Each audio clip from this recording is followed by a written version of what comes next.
Assalamualaikum warahmatullahi wabarakatuh. Halo teman-teman Kak Rahma, jumpa lagi di channel YouTube Kak Rahma Suri Rahma. Di video kali ini Kak Rahma akan membahas tentang alokasia ke kalian. Nah teman-teman, di sini Kak Rahma memiliki alokasia Black Velvet dan dulunya Kak Rahma akan bercerita sedikit ke kalian. Kak Rahma itu nggak bisa membedakan jenis alokasia dan keladi, karena Kak Rahma pikir itu kalau misalnya keladi sama alokasia itu sama teman-teman, karena ini kan bentuknya tuh persis kayak batang keladi sama daun keladi gitu ya teman-teman. Ternyata jenisnya itu berbeda antara si alokasia dan keladi. Makanya waktu perawatan awal mula Kak Rahma memiliki si alokasia itu, Kak Rahma memperlakukan dia sama seperti si jenis keladi-keladi yang lain. Dan ternyata alokasia Kak Rahma ini enggak berkembang teman-teman. Bukannya makin rimbun, bukannya makin subur, tapi yang ada ini hangus. Nih, kalian pernah nggak mengalami alokasia kalian tuh walaupun daun muda tapi menguning terus gitu. Nah, itu yang Kak Rahma alami teman-teman. Sampai akhirnya tuh Kak Rahma search di Google juga jenis apa sih ini, kan dia tuh alokasia juga banyak ya teman-teman, ada yang silver, ada yang black velvet. Itu Kak Rahma betul-betul awam waktu itu, kirain emang betul-betul sama-sama si keladi, dan ternyata dia dari segi perawatan itu beda jauh sama si keladi teman-teman. Apabila keladi itu penting banget kalau misalnya kalian pingin tahu Kak Rahma kok bisa sih alokasianya serimbun itu, kenapa bisa subur gitu kan. Karena kalau misalnya perawatan alokasia pas, itu kita akan memperoleh alokasia yang rimbun. Ternyata si alokasia sama keladi itu dari segi penempatan aja udah beda banget teman-teman. Apabila si keladi menyukai sinar matahari full gitu, ataupun di bawah naungan yang terkena cahaya matahari cukup, berbeda jauh sama si alokasia ini. Kalau yang menurut Kak Rahma perhatikan, si alokasia dia lebih menyukai teduh, tempat teduh, karena semakin teduh tempat yang ditempati sama si alokasia itu warna daunnya tuh semakin cantik. Kalau misalnya yang hitam, yang black velvet ini, maka dia lebih menghitam gitu. Dan apabila yang berwarna silver, itu silvernya tuh lebih kelihatan, tulang daunnya tuh semakin kontras sama si warna daun yang lain gitu. Cakep banget teman-teman.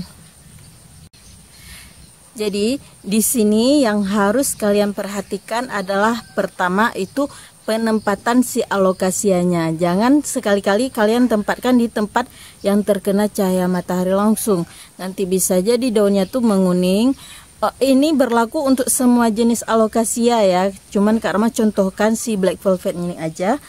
Jadi kalian tempatkan di teduh yang bernaung gitu, memperoleh sinar matahari yang cukup, yang sebenarnya bukan cukup, emang agak sedikit teman-teman. Jadi mataharinya dapat, tapi lebih banyak naungannya gitu.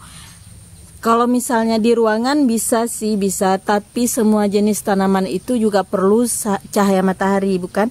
Jadi kalau misalnya kalian tempatkan di ruangan, nggak pernah mengeluarkan sama sekali, itu kalian akan memperoleh alokasia tuh yang agak memanjang. Jadi enggak hibrid seperti ini, enggak kokoh, akan tetapi memanjang gitu, enggak bagus juga. Jadi kalau misalnya kalian tempatkan di indoor teman-teman, itu harus sekali-kali dikeluarkan, minimal 1 minggu tuh sekali, kalau enggak 1 minggu 2 kali itu bagus. Terus langkah kedua yang harus kalian perhatikan adalah penyiraman. Penyiraman pada alokasia Kak Rahma lakukan sehari 2 kali, karena di sini tuh cuacanya panas teman-teman. Jadi sebenarnya kalian kondisikan juga, kalau tempat kalian tuh agak lembab, itu kalian cek aja media tanamnya, karena kalau misalnya kering kalian siram, tapi kalau misalnya di sini selalu kering. Jadi Kak Rahma harus rutin menyiramnya tuh sehari 2 kali gitu teman-teman, kecuali hujan. Karena Kak Rahma kan meletakkan tuh di bawah paranet. Sebentar ya Kak Rahma tunjuk. Nah, karena meletakkan di bawah di sana, di rak-rak sana tuh. Jadi kan di bawah paranet air hujan tuh terkena langsung teman-teman. Jadi kalau misalnya waktu hujan itu Kak Rama enggak menyiramnya sama sekali. Terus teman-teman, langkah ketiga adalah pemupukan. Kalau misalnya masalah pemupukan si alokasia ini, Kak Rama melakukan menyemprotnya dengan pemupukan daun.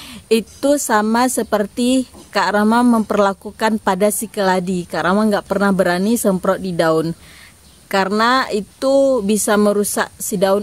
Jadi teman-teman, Kak Rama selalu semprotnya tuh di tanah, karena Kak Rama pikir dia itu nanti takutnya kayak kejadian sekeladi. Kalau misalnya disemprot di daun bisa aja daunnya tuh gosong. Itu menurut pemikiran Kak Rama, tapi terserah teman-teman lah. Dan langkah yang keempat adalah kalian harus rutin penyemprotan fungisida juga, karena kayak gini, misalnya di tempat kalian tuh curah hujannya agak tinggi, bisa jadi nanti berjamur kan, itu ada kayak bercak-bercak warna kuning di daun. Jadi untuk menghindari bercak-bercak warna kuning, itu kalian harus rutin penyemprotan fungisida. Itu kalau Kak Rama lakukan 1 bulan sekali, itu langsung disemprot di daun. Jadi itu aman banget, nggak bisa membuat alokasia kalian busuk juga sampai ke tangkai-tangkainya nih. Karena kalau misalnya nggak disemprot fungisida, kalau misalnya musim hujan, itu bisa jadi tangkai-tangkainya nih membusuk teman-teman, lembek gitu. Dan langkah yang terakhir untuk merimbunkan si alokasia, itu kalian jangan pernah memisahkan antara anakan dan indukan. Kalian hanya perlu repotting pot aja. Misalnya ini kan udah gede gitu kan, misalnya satu udah ada anakan, itu langsung repotting ke pot yang lebih besar.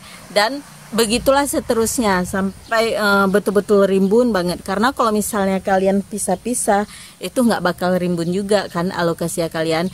Kayak yang Kak Rama buat di video alokasia sebelumnya, itu Kak Rama banyak pisah-pisahin anak, tapi ini satu emang sengaja merimbunkan gini. Kalian bentar Kak Rama tunjukkan, ini anakannya banyak banget teman-teman. Ntar ya, kita buka, kalian bisa hitung. Ini ada 1, 2, ada 3, 4, 5, 6 teman-teman, 6 batang. Dan ini ada yang jarumnya, nampak ya. Nah, ini ada bagian jarumnya udah muncul. Dan yang harus kalian perhatikan juga, selama kalian itu repotting pot, kalian jangan pernah sekali-kali memotong umbi si alokasia ini. Karena kalau misalnya kalian potong umbi, dia nanti akan lama untuk memunculkan tunas-tunas baru teman-teman. Kecuali kalian nanti mau memisahkan, memperbanyak, itu boleh kalian potong-potong umbi. Tapi kalau untuk merimbunkan, seandainya kalian potong umbi, dia nggak bakal mau nanti keluar mata-mata tunas yang banyak.